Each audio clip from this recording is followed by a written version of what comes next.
One of the things that is so important today is that India and the government of India takes seriously this matter. It is extremely serious, and it has far-reaching consequences in international law and otherwise. For Canada, as I said yesterday, we're going to remain calm. We're going to remain grounded in our democratic principles and values. We're going to follow the evidence and make sure that the work is done to hold people to account. Why did you go public with this now? Over the course of the summer, we have been working closely with our intelligence agencies who are moving forward in their analysis. We wanted to make sure that we had solid grounding in understanding what was going on in analysis and indeed in facts. We wanted to make sure we were taking the time to talk with our allies, to share what we knew. We wanted to make sure that we fully shared with the government of India the seriousness and the depths of our preoccupations and indeed conclusions. But Canadians have a right to know and need to know when things are going on like this, and that's why we made the decision to do this. India has denied the allegation and expelled a Canadian diplomat. What's your reaction to that, and how confident are you in our intelligence with this denial? As I've said, India, the government of India, needs to take this matter with the utmost seriousness. We are doing that. We are not looking to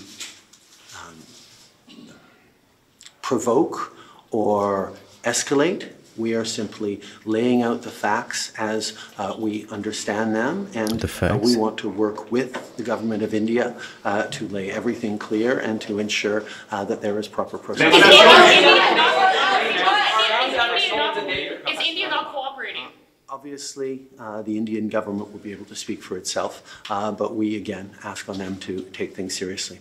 I also know Canadians are preoccupied with this, but they're also preoccupied with the cost of living. And that's why yesterday, Minister Champagne convened the heads of the largest grocery chains to ensure that they work hard to stabilize and even bring down prices. And I think we can be optimistic about that. At the same time, on housing, I want to highlight the move that Premier Eby made in British Columbia to accelerate permitting. I think it's a great move in line with many of the things that we've been doing as a federal government to accelerate processing times in municipalities across this country, because we need to build more housing quicker. L'inflation a augmenté de 4% au mois d'août, si nous avons Statistique Canada ce matin. Est-ce que c'est une autre preuve comme quoi votre... Is this another proof that your government have taken too much time before making a difference? We are currently doing concrete things every day. We, this week, are moving forward with the elimination of GST on new apartment blocks.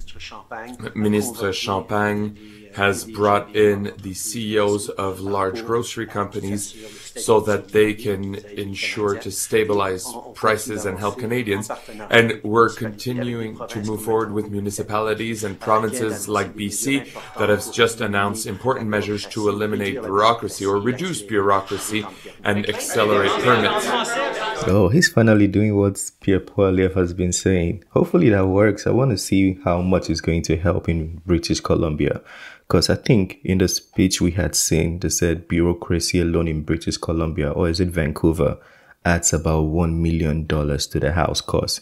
And the average house cost in British Columbia, or maybe Vancouver, actually is Vancouver, the average house cost is $1.5 million, which means you can buy 2 other houses with just the bureaucracy cost.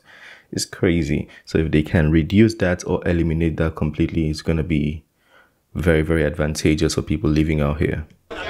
Okay, yeah, I think we can end the video right there. I just thought I should bring some of this updates. So for context, if you don't know about the news, the Sikh leader is Canadian, and when he was assassinated, I think the Canadian, or from the authorities, there was a release that this assassination came from India. Now, India has debunked the news, but at the time, I think Canada took a step to expel some of the diplomats, some of the Indian diplomats in Canada. India also did the same thing, expelled the diplomats in India. So there's been some kind of feud. Hopefully they're able to sort all of this out, but time will tell. Investigations seem to be ongoing. I'll bring you updates if I can find one. Smash the like button, subscribe. I'll see you in the next video. Peace. I made this bed on my